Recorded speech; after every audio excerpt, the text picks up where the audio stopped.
Hi there, I'm Sian Holderness, and welcome to Health Unraveled. I'm a nutritionist, counsellor, and eating psychology coach, and in my almost decade of experience in the health industry, have seen far too many women and men become consumed with weight loss, only to end up yo-yo dieting with disordered eating patterns and impinge and restrict cycles. This just breaks my heart, so I'm here to unravel everything you thought you knew about health and yourself, to help you start putting the pieces of the puzzle together and begin the process of aligning your mind, body, and soul, creating a happier, healthier you. So let's dive straight in. Hello, beautiful human, and thank you for joining me for another episode of Health Unraveled. Today, I'm going to be sharing with you the biggest reason that you are struggling to find balance in your health and your nutrition. But first, let's go into the intuitive card reading for today. Today's card is called Take a Break. A life's work, not a season. Get off the treadmill. Literally or spiritually, I'm not too sure. It's okay to take a break and enjoy your creations, to take a moment from your busy schedule, to get off the treadmill of life, to appreciate and acknowledge all that you have created, achieved, released, or experienced before rushing on to the next thing, to be in the moment and enjoy where you are, to take a breath and regather your mind, body, and spirit, to recalibrate, appreciate, and celebrate, to decide on what you really want to experience next. If you take a moment, you are not going to miss out. Perhaps you have just completed a big project, manifested something significant in your life, released an old way of being, or just been burning the candle at both ends. Now is the time to take some time out before rushing on to the next thing. You did it.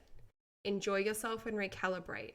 Go on a holiday, book a massage, take a long walk in nature, go away for a rejuvenating weekend to recharge or replenish. Take a break and a breath. What a beautiful message. That was from the Work Your Light Oracle cards by Rebecca Campbell. I absolutely love that. We're so busy doing the next thing and the next thing and the next thing. And this really resonates in our health journey too, because we never stop to take a moment to really appreciate where we are. And I've worked with hundreds, if not thousands of people over the last decade.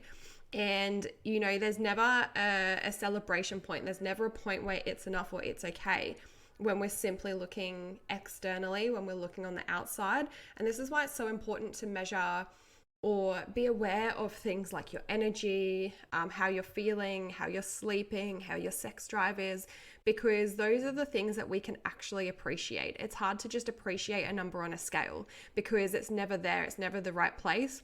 And if we're not feeling internally how we expected we would feel when we reach the external goal, it's never going to feel enough. So what a beautiful reminder. Okay, so what is balance? What is this elusive thing that we're always looking for, that we're always told that we should have, that we should be, that we should create in our life? Whether you're on a health journey, a wellness journey, a spirituality journey, we're always looking for like that life balance. And oh gosh, it can sometimes feel like this journey is so consuming, and that's why sometimes it can feel so unsustainable. But what I really wanted to bring to your attention today is one of the biggest reasons I've seen people struggle to find balance with their food is due to something that I've called food scarcity mindset. Now, a food scarcity mindset is literally exactly what the name suggests. It's a mindset that food is scarce, and where we live, or at least where I am here in Australia, and I hope where you are too, and in many places in the world, food scarcity is not real, it's perceived. There is many places around the world, if we think of the African continent or North Korea, for example, that have significant literal food scarcity. Like literally, there are places in the world where people starve. And yet here we are in a beautiful first world country that has an abundance of food. Now, COVID aside, when the supermarkets seem empty, it's not because there's a lack of food, it's because there's a lack of workers, due to the mandates for people to stay home when they test positive. So we actually have, even though at some points it may not seem like it, we have a huge abundance of food where we are here in Australia. And wherever it is that you're listening, I hope that that's the case for you too. And it will be for most of us. We have so much food that we don't know what to do with it. We have so much food that some of our biggest health problems come from consuming too much. Like, that's how much food we have. And yet in our unconscious mind, we feel so scarce. We feel that we are going to have all this food taken away from us. This food is bad. We should not have it anymore. We can't have this. We can't eat this much.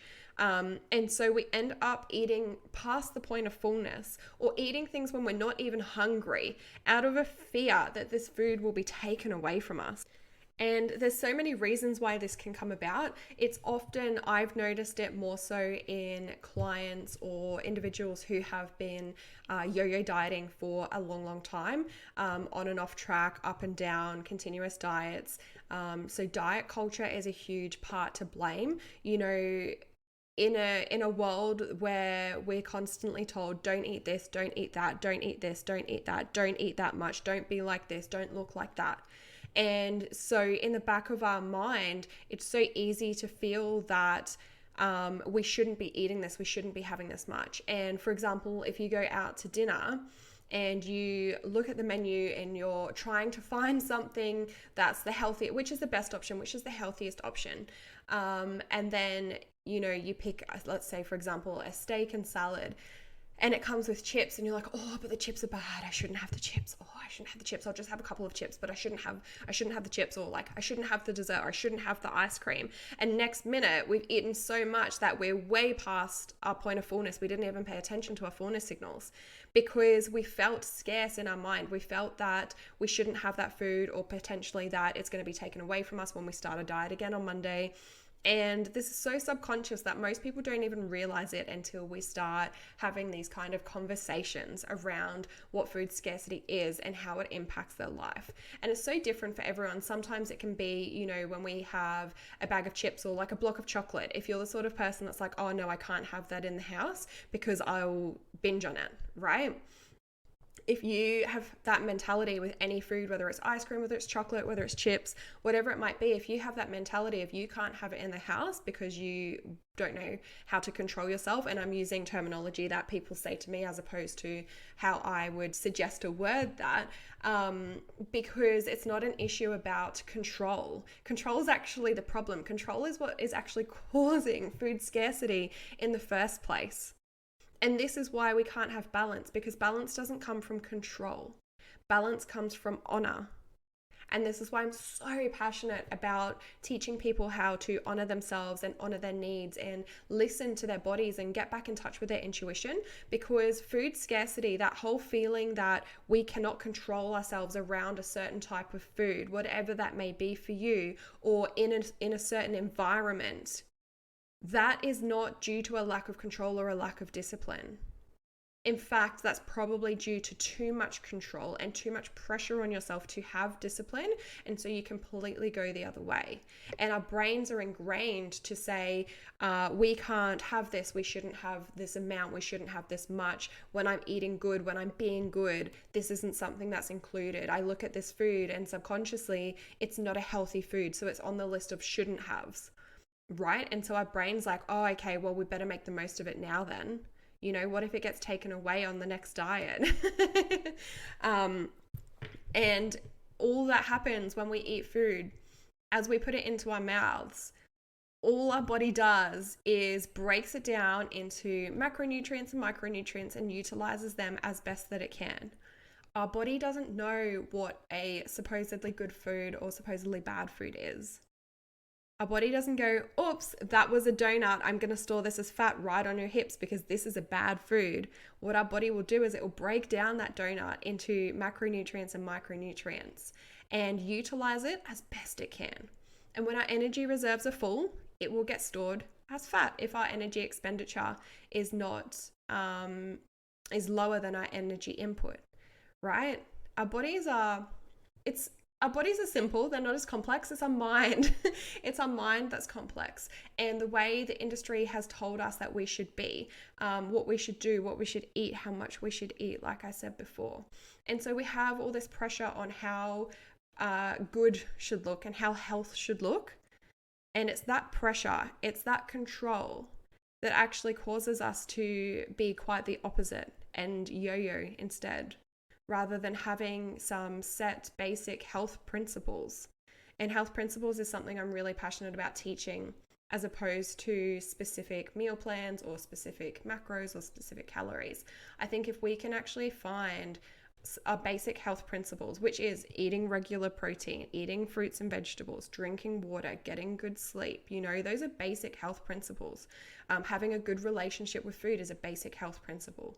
And if you were to put your focus on those things, adding things in rather than constantly trying to take things away, if you can develop health principles by adding things in, by adding in the protein that your body needs, by adding in the micronutrients that your body needs in terms of fruits and vegetables and things like that. If you can add those things in, add in your water rather than focusing on taking things away, then we can actually reduce and get you out of that food scarcity mindset, because we're adding, we're not taking. And our brain's scared of us taking things away because it might not have been a fun experience before. It might not have been enjoyable. We might not have liked it. We might have perceived to have failed at it. And so our brain doesn't want to do that again, because our brain's one job is to protect us and keep us alive. And it's not going to continue to do things that have been bad experiences. And this is where the yo-yo cycle, in the last podcast I spoke about on all or nothing, binge and restrict and control and rebel cycles, they literally stem from a lack of health principles, of basic health principles. They stem from constantly trying to take things away and feeling like we failed at it. And so we self-sabotage because we don't want to fail again. What if we try really hard and we fail anyway? So I may as well just do it myself. Such an interesting thing. Now, I wanted to keep this episode kind of a little bit shorter. I've been running very long in some of them. I would love your feedback in terms of what kind of length of podcast you enjoy, how much detail you prefer. I will actually be running, it's currently February, and at the end of this month, I will be hosting a masterclass about how to break out of the yo-yo cycle, where we will be touching on what health principles are and how to incorporate them, and concepts such as food scarcity and how it applies to you individually. So please make sure you head over to my Instagram at Sian, spelled Sian, Holderness _health counselor with one L. I'll put the link in the show notes. And make sure you join Self Honor School, because that is the free container in which I will be hosting this masterclass, and I will be announcing dates soon. So have a wonderful, fabulous day. Next week's episode you are going to love. Next week I'm going to share with you one of the meditations that I actually use in the meditation immersions that I hold for the Reconnect membership, which all of my current clients who are in some of my containers at the moment actually get access to for free. And I will be launching this for $1 a day, where you can have access to these meditations immersions too. But this is a mindful eating meditation, and when we've touched on food scarcity, you will, if you resonate with the food scarcity concept, you will absolutely love the mindful meditation, because the mindful eating meditation, because it will show you such a different perspective on food and how we can be so grateful and aware and conscious and mindful when we eat, rather than letting our subconscious thoughts and beliefs distract us from what we're really doing in the moment. So for next week's episode, you will need to listen, and I will preface this at the beginning of the episode, you will need to have a sultana or a small piece of food with you. You will need to be somewhere where you are comfortable, so not driving or anything like that. But I will touch more on that next week when it launches. Other than that, I would love to see you and hear your feedback. So please, please, please, if you have enjoyed the last 13 episodes that I've hosted, I plan on doing hundreds more. I would love for you to leave a review for me so that I can gauge that feedback. Words of affirmation are very important to me, to know that I'm giving you the kind of information that you desire. I know in my heart this is the kind of information that is helpful, but I'd love to hear your feedback on that. So otherwise, I will see you next time. If you loved this episode, please let me know by leaving me a review or sharing this with your friends. It's so important for me to get this information out to those that need to hear it. So your feedback means the absolute world to me. And also, if you have any topic requests, hit me up with them too.